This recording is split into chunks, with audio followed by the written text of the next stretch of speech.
Tema de hoje: antes e depois de Jesus Cristo. Para quem conhece Jesus, sabe que o mundo foi dividido em duas partes. Antes de Jesus, o mundo era de um jeito. Depois de Jesus, o mundo se transformou em outro jeito. Jesus veio para mudar a história. Jesus veio para mudar a vida das pessoas de uma vez por todas. Jesus veio para ligar ou religar o homem com Deus através do sacrifício na cruz do Calvário. O sacrifício de Jesus foi tão importante, e nós vamos ver isso hoje, que ele mudou a história. Pessoas que o perseguiam, pessoas que falavam mal dele, pessoas que o julgavam, pessoas que o seguiam apenas para ver o que ia acontecer, essas pessoas, no dia que Jesus morreu, a maioria delas, eles tiveram que chegar a uma conclusão: verdadeiramente este era o Filho de Deus. Chegaram a essa conclusão, porque o que aconteceu, e esse acontecimento foi tão grande, tão anormal, tão profundo, tão maravilhoso, que mudou a história. Para a gente entender isso, eu quero ler um texto com vocês, você que trouxe a sua Bíblia. Vamos ler juntos em Mateus, capítulo 27. Mateus é um dos livros que relata esse fato tão importante que aconteceu com a morte de Jesus. Mateus, capítulo 27. É óbvio que você conhece, você que lê Bíblia, você conhece essa história, como que Jesus foi crucificado e tal. Mas é interessante a gente ler aqui, porque tem algumas coisas maravilhosas contidas nesse texto. Mateus capítulo 27, a partir do versículo 27. Se porventura alguém do teu lado está sem Bíblia, se puder repartir com ele a leitura, faça isso. Aqui na nossa comunidade a gente usa a versão NVI, que é a nova versão internacional da Bíblia. Nós já usamos aqui há 22 anos, aproximadamente, na nossa igreja, essa versão, que é mais com o português mais abrasileirado, o português que se fala no Brasil. Vamos lá. Mateus 27 diz assim, que então os soldados do governador levaram Jesus ao pretório e reuniram toda a tropa ao seu redor. Versículo 28. Tiraram-lhe as vestes e puseram nele um manto vermelho. Versículo 29, fizeram uma coroa de espinhos e a colocaram em sua cabeça. Puseram uma vara em sua mão direita e, ajoelhando-se diante dele, zombavam: salve, Rei dos Judeus! Versículo 30, cuspiram nele, e tirando-lhe a vara, batiam-lhe com ela na cabeça. Pausa, imagina a dor de ter uma coroa, uma espécie de coroa de espinhos na cabeça, e alguém pega um pedaço de pau, uma vara, e bate para, socar mais ainda, para doer mais ainda. Versículo 31. Depois de terem zombado dele, tiraram-lhe o manto e vestiram-lhe suas próprias roupas. Então o levaram para crucificá-lo. Versículo 32, ao saírem, encontraram um homem de Cirene, chamado Simão, e o forçaram a carregar a cruz. Versículo 33, chegaram a um lugar chamado Gólgota, que quer dizer lugar da caveira. Versículo 34, e lhe deram para beber vinho misturado com fel. Mas ele, depois de prová-lo, recusou-se a beber. Pausa aí, esse fel misturado com vinho era um negócio muito terrível, muito ruim. Que eles queriam fazer sempre isso com as pessoas que estavam sendo crucificadas, com os bandidos, condenados. Esse fel era muito amargo, muito ruim, e para quem estava na situação de Jesus, debilitado, Tanto que no texto, no versículo anterior, alguém teve que ser chamado, e esse Simão foi forçado a carregar a cruz, porque Jesus estava tão debilitado fisicamente que ele não conseguia carregar a cruz, e alguém levou essa cruz. Chegando lá nesse lugar chamado Caveira, tal, aconteceu isso. Versículo 35. Depois de o crucificarem, dividiram as roupas dele, tirando sortes. Versículo 36. E sentando-se, vigiavam-no ali. 37, por cima de sua cabeça, colocaram por escrito a acusação feita contra ele. Que acusação é essa? Ele era pecador, ele era trambiqueiro, ele era mentiroso? A acusação era essa: este é Jesus, o rei dos judeus. Versículo 38, 2 ladrões foram crucificados com ele, um à sua direita e o outro à sua esquerda.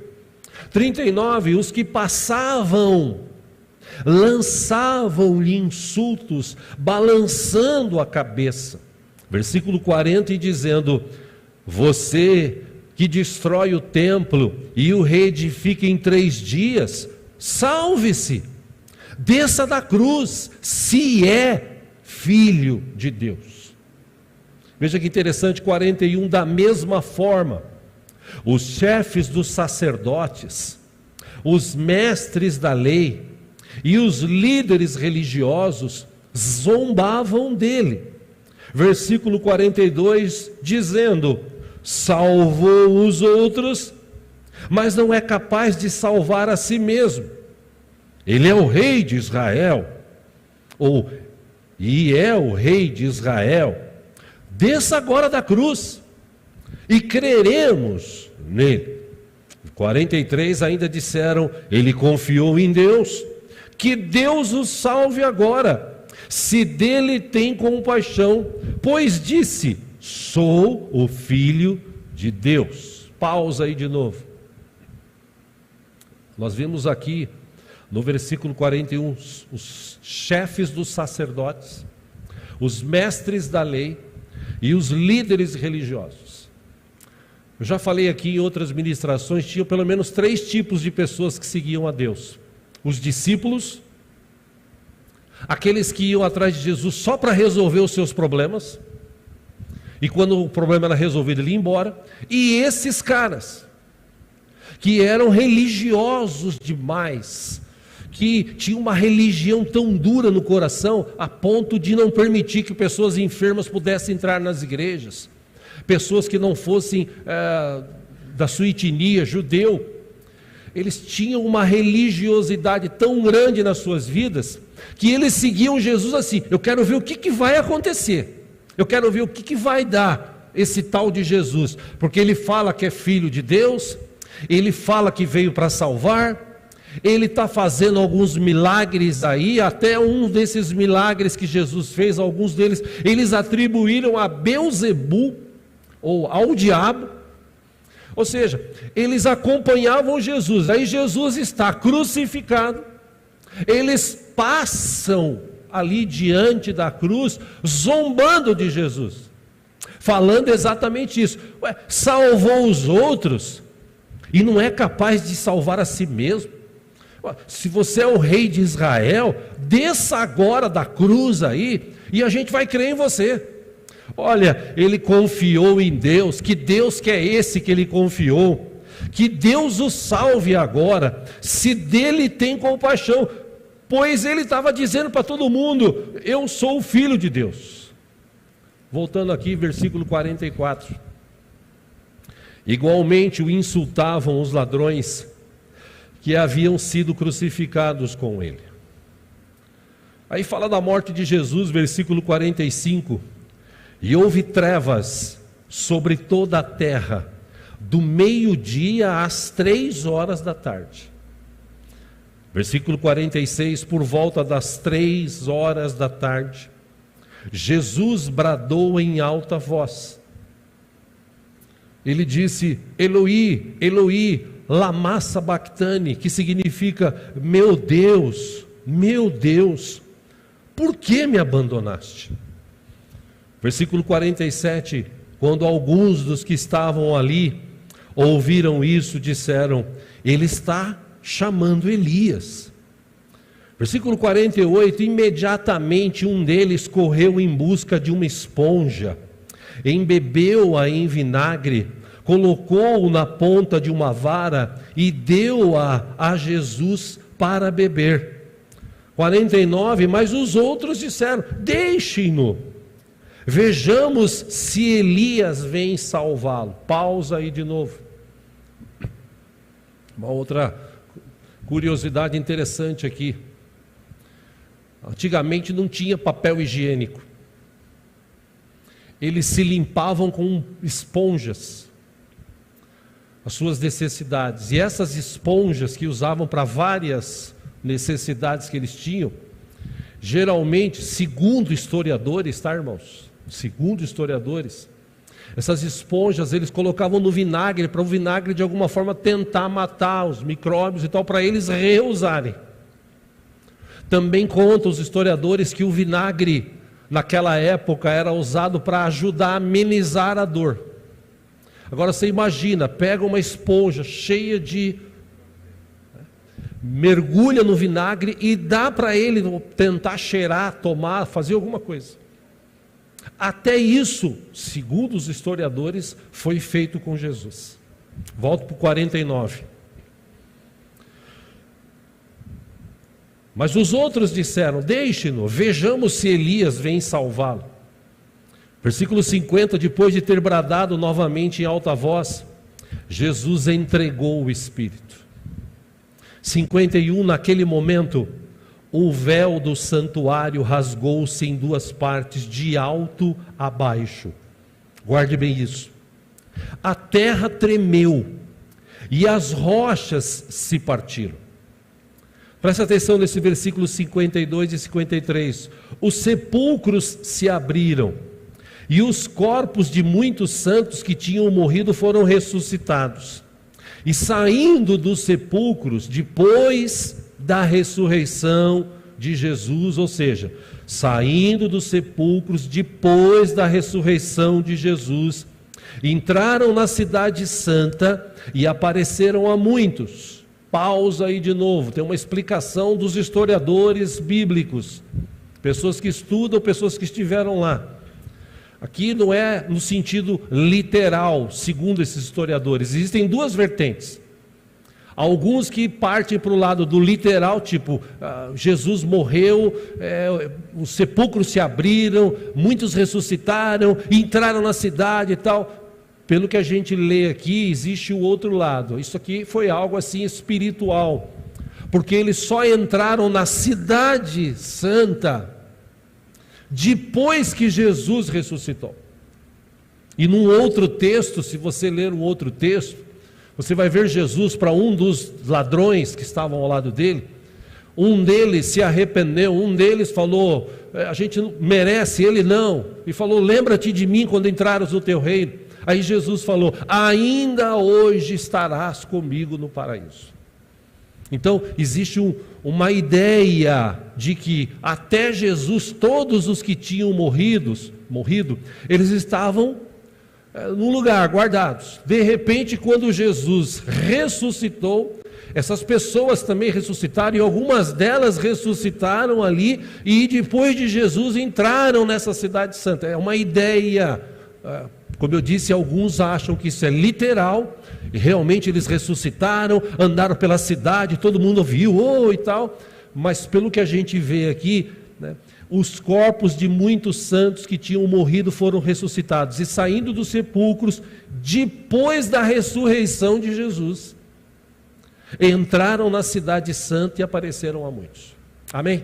É só uma explicação. Se você quiser mais detalhes, estude a Bíblia, pesquise que você vai aprender mais. Volte aí, versículo 54. Quando o centurião e os que com ele vigiavam Jesus viram o terremoto e tudo o que havia acontecido, ficaram aterrorizados e exclamavam: verdadeiramente este era o Filho de Deus. Versículo 55, muitas mulheres estavam ali observando de longe.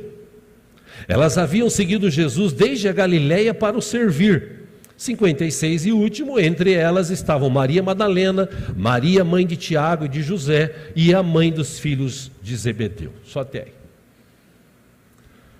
Alguns fatos marcantes da morte de Jesus.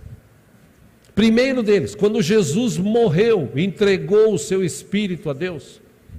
O texto diz, não sei se você guardou aí, que naquele momento o véu do templo se rasgou. Havia o templo, para quem lê Bíblia sabe, começou-se isso na época de Moisés, tabernáculos. Dentro dos tabernáculos ou do tabernáculo havia um lugar chamado Santo dos Santos, que só um sacerdote uma vez por ano entrava ali para levar o sacrifício do povo diante de Deus para que houvesse perdão. Havia uma cortina, havia um véu. Eu estava pesquisando sobre isso. Esse véu ele tinha 13 metros e meio de largura e 18 metros de altura. Então imagina esse templo, só havia um sacerdote que podia entrar ali, tinha que se purificar antes e tal, ou seja, o homem não tinha contato com Deus. Quando Jesus morre, e é interessante o texto, porque o texto diz que o véu do templo se rasgou de cima para baixo. Esse véu, ele era tecido de 72 cordas, cada corda consistia com 24 fios, e ele tinha 12 centímetros de espessura. Humanamente falando, ninguém teria condição de chegar ali e rasgar, nem o Hulk, de tão grosso e de tão forte que era aquilo ali, do jeito que era feito. Ou seja, quando diz aqui que foi de cima para baixo, como tinha 18 metros de altura, era difícil alguém chegar lá e ficar esperando Jesus morrer para rasgar. Ou seja, a gente entende o seguinte: quando Jesus morreu e entregou a sua vida por mim e por você, Deus lá do alto rasgou o véu, e Jesus abriu um novo e vivo caminho para eu e você falar com Deus. Hoje o sumo sacerdote hoje que nós temos é Jesus Cristo. Quando a gente quer falar com Deus, você não precisa ficar mais esperando, não tem toda aquela burocracia, agora você fala diretamente com Deus em nome de Jesus, aleluia. Primeiro fato, o véu se rasga, ou seja, Deus falando: eu quero vocês de novo aqui comigo, meu filho deu a vida por vocês. Segundo, houve um terremoto naquele momento. Imagina, meus irmãos, você está num lugar desde a manhã e eles crucificam Jesus. Você sabe como é que foi a crucificação? Segundo também estudiosos bíblicos, apesar dos filmes mostrarem que foi na mão, impossível prego na mão segurar peso do corpo. Naquela época era feito no pulso, aqui e nos pés. Imagina, depois de ter tomado chicotada, coroa de espinhos na cabeça, chicotadas que tiraram um pedaço das suas costas, apanhou bastante, cuspiram nele, humilharam ele, crucificaram ele. Vamos imaginar aqui, da meio-dia até as 3 da tarde, 3 horas ali sofrendo. E o interessante é que esse pessoal zoando, zombando, imagino esses fariseus, sacerdotes, metidos aos tais, de queixo, mão no queixo, acompanhando lá Jesus. Aí eles olham para Jesus e falam: está vendo? Falou que era filho de Deus, coitado, é um Zé Mané. E andando, observando, crucificaram Jesus lá exposto. De repente veio uma escuridão. Do meio-dia às 3 da tarde ficou escuro. A noite, o dia se tornou noite. Aí eu imagino esses caras andando e olhando para Jesus e olhando para o céu, porque está tudo escuro. Imagina a cabeça deles: está acontecendo alguma coisa, porque isso não é normal. De repente Jesus entrega a sua vida, o seu espírito a Deus, segundo o texto que nós acabamos de ler. O véu se rasga. vem um terremoto, sacode a terra naquele lugar. Imagina você estar de frente de uma cruz, zombando alguém, de repente aquilo começa a balançar, as pedras começam a rachar, destruir. As pessoas, os túmulos de alguns lugares se abrem, segundo o texto, na versão aqui que eu estou falando, daqueles que falam que foi literal. Ou seja, fatos que marcaram o mundo naquela época. Coisas que mudaram, tanto que os soldados que crucificaram Jesus, que ficaram de guarda ali, os outros que passavam, observavam, meus irmãos, não teve jeito. Não teve jeito. Segundo a palavra, aqueles guardas, aqueles soldados, eles olharam depois de tudo que tinha acontecido. Imagina, escuridão, tremor, aquele alvoroço de gente andando para lá e para cá, porque terremoto, ninguém fica assim, né? Olha, está caindo um prédio, olha, está quebrando uma pedra. Todo mundo fica desesperado. Aí depois de tudo isso, os guardas, eles olham e falam assim: verdadeiramente este era o Filho de Deus. Ou seja, eles tiveram que reconhecer, como a Bíblia diz, que um dia quando Jesus voltar, mesmo aqueles que não o receberam como Senhor e Salvador, vão ter que ficar de joelho e reconhecer: Jesus Cristo é o Senhor. Ou seja, olhando esse texto, eu fiquei imaginando a cena. Imagina a cara desses sacerdotes, desses fariseus, dessas pessoas que andavam atrás de Jesus, querendo matá-lo, querendo subjugá-lo, tentando pegá-lo com algum tipo de palavra, de pegadinha, e de repente eles olham e vê Jesus crucificado e falam assim: poxa, esse Jesus já era, cadê o cara que dizia que era filho de Deus? Mal sabiam eles que Deus tinha um plano, e esse plano se completou naquele sacrifício de Jesus. Mal sabiam isso. Eu fico imaginando a cara deles, meus irmãos, no domingo de manhã, quando Jesus aparece ressuscitado com todo o poder dos céus e na terra. Eu imagino a cara desses caras. Tudo que eles lutaram contra, eles não puderam derrotar, eles não puderam vencer, porque o plano de Deus se cumpriu para toda a humanidade. Por isso que João 3,16 diz que Deus amou o mundo de tal maneira que deu seu único Filho, para que todo aquele que nele crer não pereça, mas tenha a vida eterna. Jesus ressuscitou, o mundo mudou. Aqueles que tinham dúvidas, Jesus tirou as dúvidas. Por exemplo, ele chega no lugar, antes de chegar, Tomé está falando com os discípulos e batendo papo e tal. Ó, Jesus ressuscitou, não, mas não pode ser. Jesus ressuscitou, sim, ele ressuscitou, ele está vivo. Não, mas não é possível. Mas Jesus ressuscitou. E Tomé fala assim: eu só vou crer se eu tocar ali, ó, na ferida. Caso contrário, pode falar o que quiser. Aí Jesus entra para tirar a dúvida de todo o coração, inclusive de Tomé. Jesus olha para Tomé, imagina Tomé olhando para Jesus, né? Jesus entra, ele acabou de falar: eu só vou acreditar se eu tocar. Aí Jesus entra, aparece e olha para eles assim. Tomé deve ter dado aquela... Aí Jesus fala: quer tocar? Jesus veio para tirar qualquer dúvida. Jesus ressuscitou. A Bíblia diz que tinha mais de 500 pessoas testemunhando esse fato, que mudou a história da humanidade.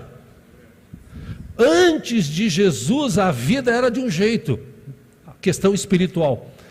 Depois de Jesus, a vida mudou, a vida espiritual. Agora eu não preciso mais de sacerdotes humanos, homens que começavam bem e terminaram mal, homens que tinham interesses financeiros, homens que viviam ali pregando uma religiosidade, pregando um Deus que era castigador, que era destruidor. Aí vem Jesus e fala que o Pai ama todos, e o Pai quer perdoar, o Pai quer se relacionar, e Ele era o caminho. Jesus morre, Jesus ressuscita, e quando Ele ressuscita, o mundo muda. E Ele dá uma das declarações mais maravilhosas que existe nessa palavra aqui, e eu creio. Eu vou lê-la para você já sabe, mas eu vou ler aqui no telão, Mateus 28, 20. E eu estarei sempre com vocês até o fim dos tempos.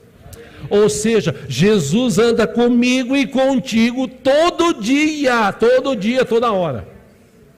Pastor, mas é verdade isso? É. Creia você ou não. A vida das pessoas depois de Jesus começaram a mudar. Se você pegar, por exemplo, pessoas pontuais, o apóstolo Paulo, que era um perseguidor religioso, ele achava que ele estava fazendo a coisa certa, perseguindo o povo. Mas o texto diz que um belo dia ele encontra Jesus, e Jesus muda a vida de Paulo. De um perseguidor ele se torna um perseguido. Mas para ele, depois que ele conheceu Jesus, o Jesus Cristo vivo, maravilhoso, amoroso, que morreu na cruz por ele também, depois que ele tem esse encontro, ele diz lá na frente: agora não sou mais eu que vivo, agora Cristo vive em mim. Ou seja, se você olhar para as pessoas que se encontraram com Jesus ao longo daquele tempo, e depois da morte, Jesus, apesar de não estar podendo ser visto como humano, mas Ele está em todos os lugares, porque Ele é Deus, inclusive aqui nessa manhã com a gente. Ou seja, Ele veio para salvar, Ele veio para mudar, Ele mudou a história de centenas de milhares de pessoas pelo mundo afora. Aí eu quero voltar agora para o nosso século aqui, o século 21. Algumas perguntas pertinentes acerca desse AC, antes e depois de Cristo. Quero até usar um texto aqui, colocar no telão, 1 Coríntios 5,17, que diz assim: portanto, se alguém está em Cristo, tem alguém aqui que está em Cristo? Então é para mim e para você. Se alguém está em Cristo, é nova criação. As coisas antigas já passaram, eis que surgiram coisas novas. Vamos partir desse princípio então. Como é que era a sua vida antes de Cristo? Você que é novo convertido, você que é velho convertido, como é que era a tua vida antes de Cristo? Você tomava todas? Cheirava todas? Você que é homem saía com todas? Você que é mulher saía com todos? Você mentia? Você enganava os outros para ganhar dinheiro? Você semeava fofocas, contendas entre as pessoas? Você tinha prazer nisso? Você batia, você brigava, você discutia por qualquer coisa? Eu estou imaginando aqui algumas coisas. Porque eu, antes de Jesus, eu falo por mim, eu era muito nervoso. Depois que eu conheci Jesus, a paz veio para o meu coração, mas eu era muito nervoso. Eu não era daqueles que levava desaforo para casa. E olha que eu estou na igreja desde criança. Mas eu me converti faz uns 20, 25 anos mais ou menos. E olha, todo dia eu estou tentando me converter mais. Porque se Jesus veio para mudar a história da humanidade, e eu faço parte da humanidade, a pergunta que eu quero deixar para você nessa manhã é essa: como era a tua vida antes de Jesus? Como é que era a tua vida antes de Jesus? O que mudou na sua vida depois que você recebeu Jesus Cristo como Senhor e Salvador? O que mudou? Segundo relatos bíblicos, segundo palavras de Jesus, algumas coisas deveriam ter mudado dentro de nós. Eu quero pontuar algumas delas para a gente pensar e refletir nessa manhã. Primeiro, Jesus falou: se você quiser vir após mim, negue-se a si mesmo, toma a tua cruz e me siga. Essa foi uma condição que Jesus colocou. Ninguém é obrigado. Mas uma vez que você quer seguir Jesus, que você entendeu o plano de salvação, você precisa tomar um posicionamento. E qual é esse posicionamento? Negar-se a si mesmo. Segundo, baseado no texto que nós lemos aqui de 2 Coríntios 5,17. Jesus veio, ou aqueles que estão em Cristo, agora são uma nova criatura. Nasceram de novo. Não mais da água, da carne, agora nasceram da água e do Espírito. Tem uma vida espiritual. E nessa vida espiritual, eu cresço, eu vou a cada dia, como Jesus no passado, crescendo na graça e no conhecimento. Espiritualmente eu vou crescendo na graça e no conhecimento. De que forma? Eu vou orando mais, eu vou lendo a Bíblia, eu vou me inteirando dos assuntos dos céus, porque eu vou morar no céu, aleluia, né? Tem mais alguém que quer morar no céu aqui? Amém? Então eu vou me inteirar dos assuntos de lá. Quando eu estiver aqui nessa vida, eu vou viver a vida aqui. De que forma Jesus ensinou? Viva uma vida de fé. Viva uma vida totalmente dependente dEle. E esse é o problema do século 21, porque os crentes de hoje, eles não querem depender de Deus. Por isso que tem igreja para tudo hoje, igreja que fala só de prosperidade, você precisa ser rico, você vai ser rico, faz a campanha do Josué, faz a campanha do Daniel, faz a campanha de Neemias, faz a campanha lá, tal, você vai fazer campanha, e você vai conquistar, e você vai ter, e as pessoas, opa, eu vou fazer campanha, o que eu tenho que fazer? Plantar bananeira? Vou plantar bananeira, eu vou dar tudo que eu tenho, porque se eu dar tudo que eu tenho, Deus vai me dar 100 vezes mais. Não foi isso que o pastor falou? Então vou fazer isso, eu vou dar tudo que eu tenho. Aí, aonde está escrito isso na Bíblia?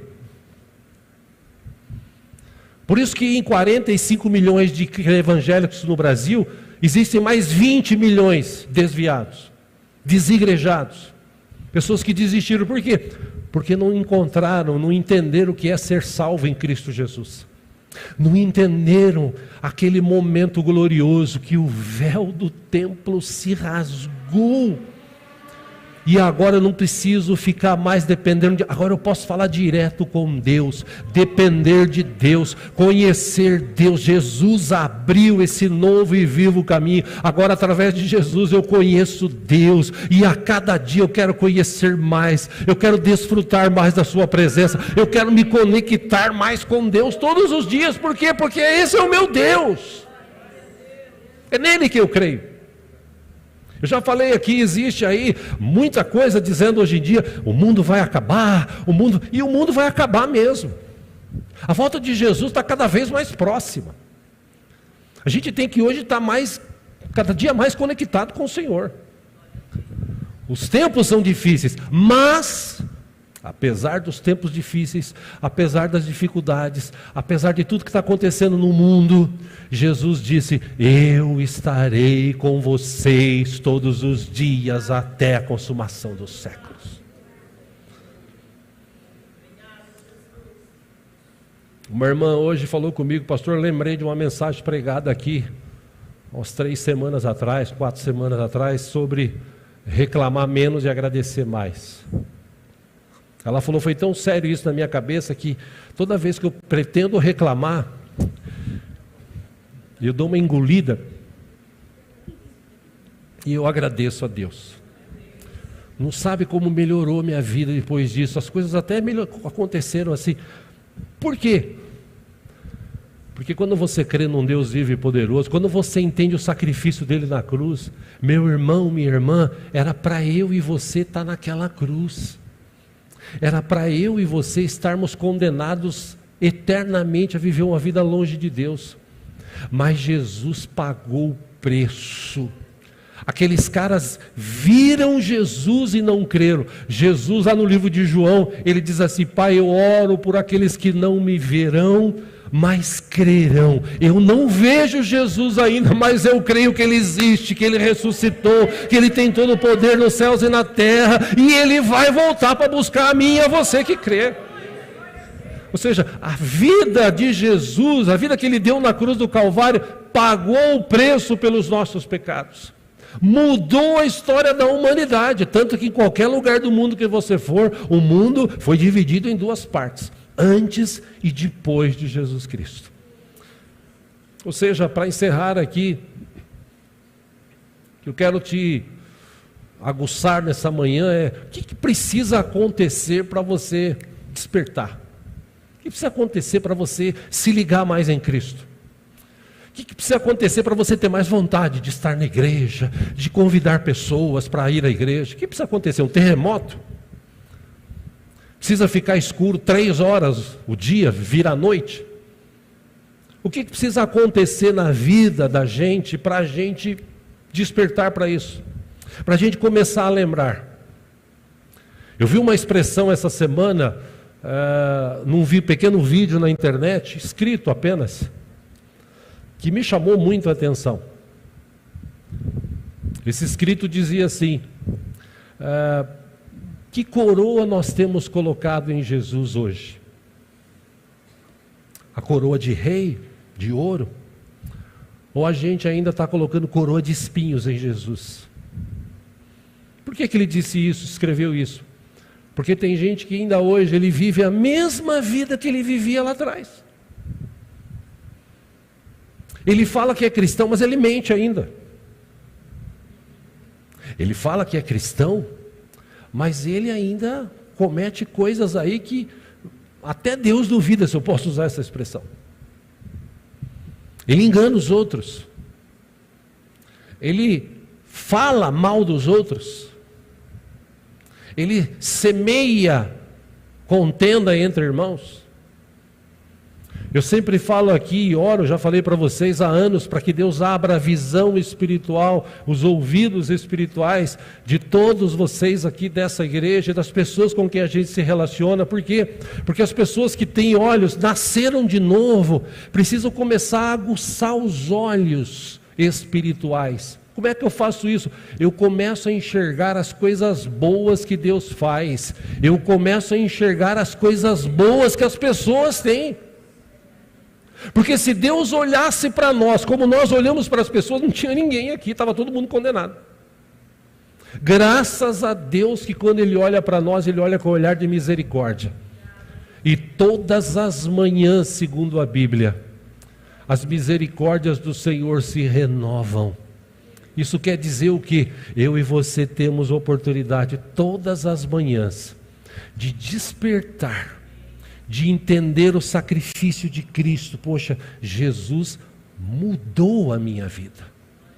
A coisa mais legal do mundo é você chegar num lugar e alguém que te conhecia antes de Jesus e te conhece ainda depois de Jesus fala assim: esse cara aí, vou te falar, viu?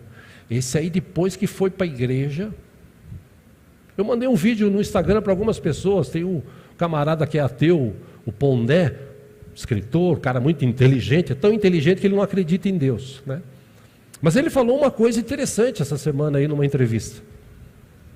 Ele disse assim: a melhor coisa que existe no mundo hoje é a igreja. Porque a igreja, o governo não dá o suporte que a igreja dá. Essas pessoas se apegam numa fé tão grande nesse Deus que eles creem. Eles se apegam nessa fé. Igreja, ele foi pontuando, igreja faz bem para as pessoas, porque as pessoas que não têm ninguém, ele vai para a igreja e ele arruma amigos. A igreja faz bem para as famílias, porque nas igrejas tem trabalhos lá nas igrejas para todas as idades, para filhos, adolescentes, pequenos, jovens, para casar. Ele foi pontuando, um cara ateu. E muitos de nós que nos dizemos, ou nos chamamos de cristãos, né? O tempo está passando e a gente está só olhando, né? Que nem galinha, querendo uma minhoquinha, né? E a Bíblia fala que aqueles que creem no Senhor serão como águia. A águia voa alto, olha para cima. Meu irmão, para de olhar para os problemas. Lembre-se, o pior Jesus já passou por mim, por você. Lembra como era a tua vida antes de Jesus? Como é que ela é hoje? Mudou? Poxa, se não mudou, amanhã, hoje é dia de você sair daqui com a vida transformada. Se você lembra aqui, para encerrar o que eu falei algumas semanas atrás, de uma ministração de um pastor que dizia, pega o seu celular. E a gente pegou o celular e ele falou, seu celular precisa de atualização. Todo dia tem uma atualização no teu celular. E eu falei sobre isso aqui, o que ele citou. Que tal se você chegar diante de Deus e falar assim, Deus, atualiza a minha vida hoje. Atualiza a minha mente hoje. Eu não quero ser mais como eu era antigamente, eu quero mudar de vida. Eu quero que as pessoas encontrem Jesus olhando para mim, Pai. Mas para isso acontecer, eu preciso mudar. Deus muda, atualiza a minha vida hoje. Que a versão hoje sua seja melhor do que você foi ontem. Que a versão sua amanhã seja melhor do que você está sendo hoje.